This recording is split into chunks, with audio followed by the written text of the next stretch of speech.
एक समय की बात है। हिमालय की खाड़ी के किनारे एक छोटे से शांत गांव में राहुल नाम का एक युवा लड़का रहता था।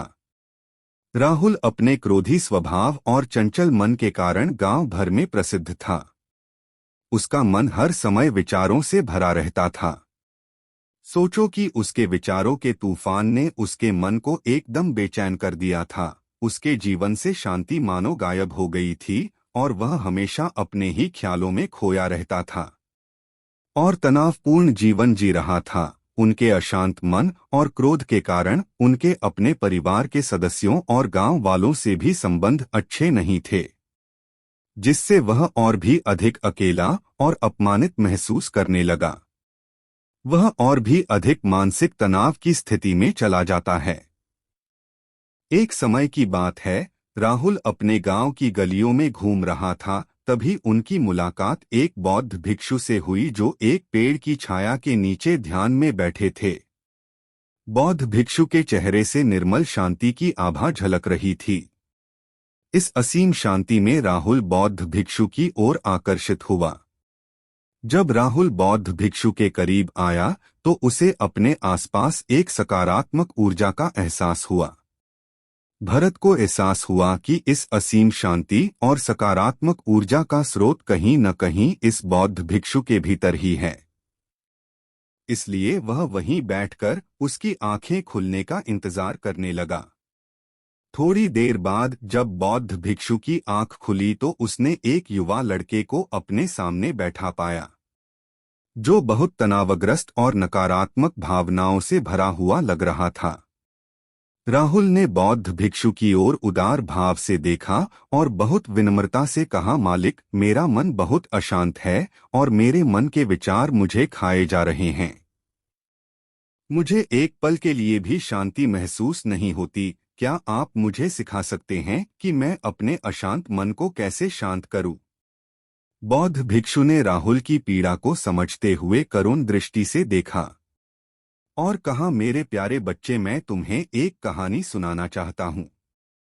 इस कहानी में मानसिक शांति और खुशी के रहस्य छिपे हैं। क्या आप कहानी सुनना चाहेंगे? राहुल ने हाँ में सिर हिलाया और पूरी एकाग्रता से कहानी सुनने को तैयार हो गया। उनके अंदर जिज्ञासा चरम पर थी। वो कहानी सुनने को बेताब था। बहुत समय पहले की बात है। एक नगर में शक्ति नाम का एक आदमी रहता था। शक्ति बेहद महत्वाकांक्षी व्यक्ति थे और उन्हें हर काम में लोगों से मदद की जरूरत पड़ती थी। यदि उसे किसी से असफलता और बुराई सुनने को मिलती थी तो वह गहरी चिंता और तनाव में चला जाता था। उनका मानना था कि सफलता और भौतिक शक्तियां वांछित खुशी देंगी, लेकिन वह जितना सफलता और प्रशंसा के पीछे भागता था उतना ही मानसिक तनाव में डूबता जाता था।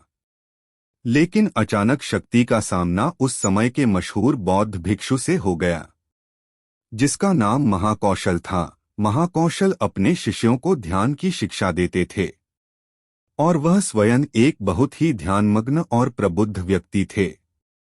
महाकौशल की अद्भुत एकाग्रता से प्रभावित शक्ति ने उनसे अपने भटकते मन को शांत करने का उपाय जानना चाहा।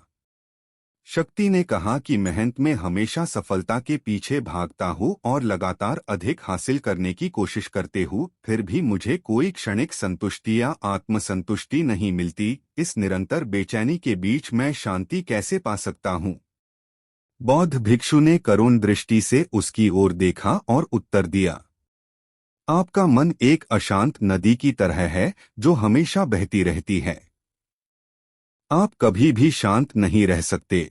इसलिए इस अशांत मन को शांत करने के लिए आपको अपने विचारों को बिना किसी रुकावट के जाने देने की कला सीखनी होगी।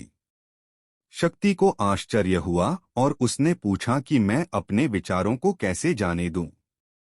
आखिर मैं भी तो अपनी इच्छाओं और महत्वाकांक्षाओं से बंधा हुआ हूं। यह सुनकर बौद्ध भिक्षु मुस्कुरा दिए। बौद्ध भिक्षुक कहा, कल्पना करें कि आपके हाथ में पानी का एक गिलास है। अब आप इसे जितनी देर तक पकड़कर रखेंगे यह उतना ही भारी होता जाएगा, और अगर आप इसे काफी देर तक पकड़े रहेंगे तो आपके हाथ में दर्द होने लगेगा। लेकिन अगर आप उस पकड़ को ढीला कर दें और छोड़ दें तो आपका बोझ खत्म हो जाएगा। राहुल ने पूरी कहानी और उसका संदेश ध्यानपूर्वक सुना। वह समझ गया कि अपने विचारों और इच्छाओं से चिपके रहने से उसका बोझ बढ़ जाता है और अंदर ही अंदर अशांति पैदा कर देता है। अब राहुल को कहानी का अंत सुनने की उत्सुकता से प्रतीक्षा थी। कहकर बौद्ध भिक्षु ने कहानी जारी रखी। एक बौद्ध भिक्षु की बात मानकर शक्ति ने विचारों को त्यागने का अभ्यास शुरू कर दिया। वह बिना किसी पूर्व निर्णय के अपने विचारों और भावनाओं को आते और जाते देखता था।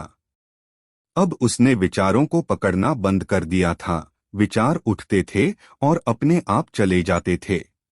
धीरे धीरे उसे यह एहसास होने लगा कि उसकी इच्छा और भावना ही सभी दुखों का कारण है।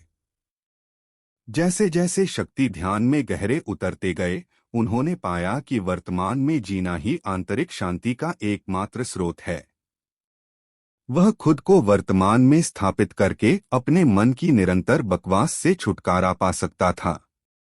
धीरे धीरे शक्ति का मन एक शांत झील की तरह हो गया, जो बाहरी दुनिया को अपने अंदर प्रतिबिंबित करती है। उन्होंने जीवन की सादगी में संतोष को अधिक महत्व दिया और भौतिक संपत्ति के प्रति अपना लगाव छोड़ दिया। जैसे ही शक्ति में ऐसे बदलाव की खबर लोगों के बीच फैली, दूर दूर से लोग मार्गदर्शन लेने आने लगे।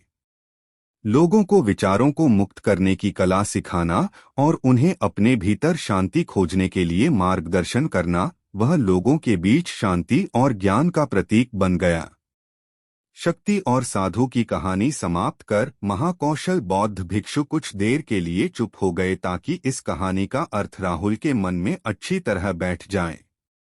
राहुल ने बौद्ध भिक्षु की ओर देखा तो उनकी आंखों में अब एक नई समझ दिखाई दे रही थी।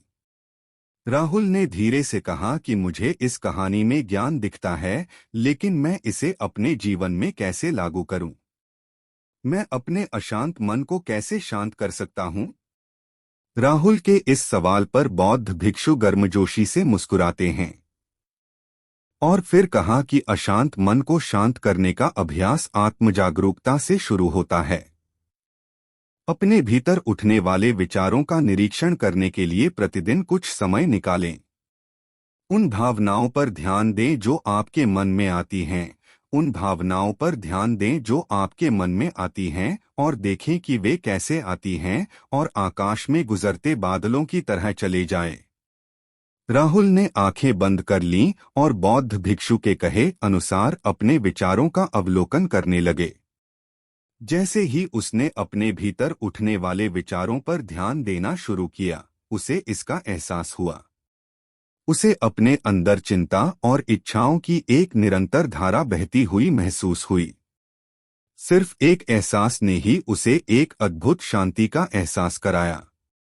उन्हें यह भी एहसास हुआ कि यह सभी विचारों और भावनाओं से अलग है।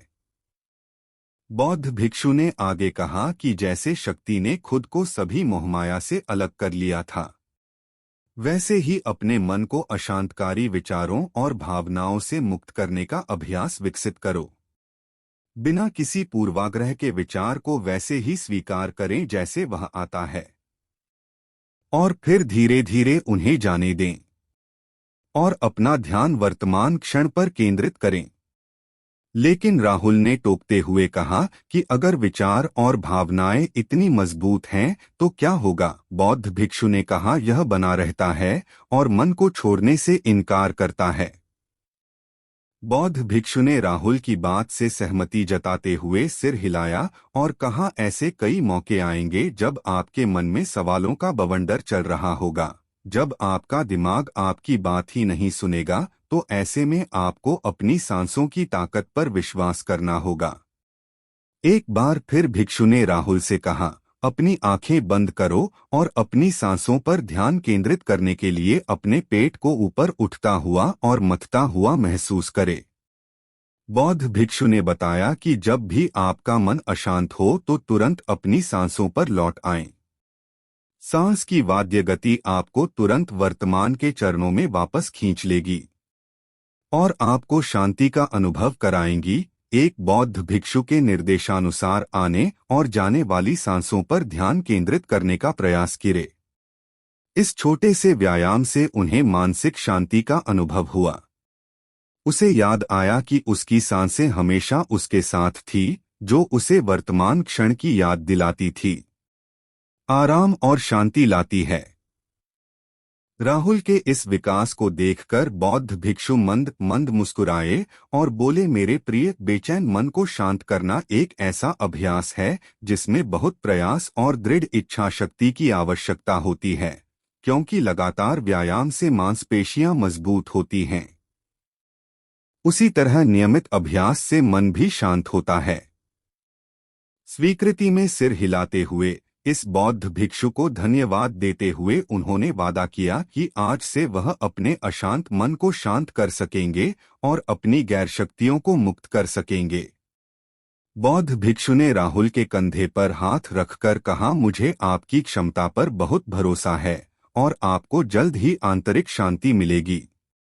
लेकिन याद रखें कि यह आसान नहीं होगा। लेकिन अगर आप दृढ़ इच्छा शक्ति और खुले दिल से प्रयास करेंगे तो आप निश्चित रूप से वह शांति पा लेंगे जो आपके अंदर है।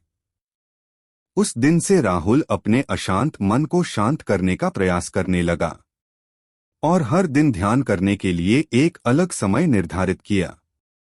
उसने अपने मन में उठने वाले विचारों को बिना किसी रोक-टोक के जाने दिया और अपनी सांसों के जरिए खुद को वर्तमान में बनाए रखने की कोशिश की। समय के साथ अभ्यास करते हुए राहुल को अपने अंदर शांति का अनुभव हुआ। जैसे जैसे समय बीतता गया, राहुल को ज्ञान और शांति का स्रोत कहा जाने लगा। जैसे जैसे समय बीतता गया, भरत को ज्ञान और शांति का स्रोत कहा जाने लगा।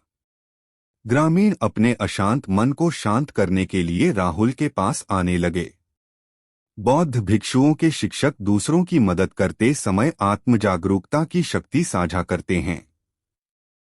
बौद्ध भिक्षु आंतरिक शांति पाने की शिक्षा देते हैं।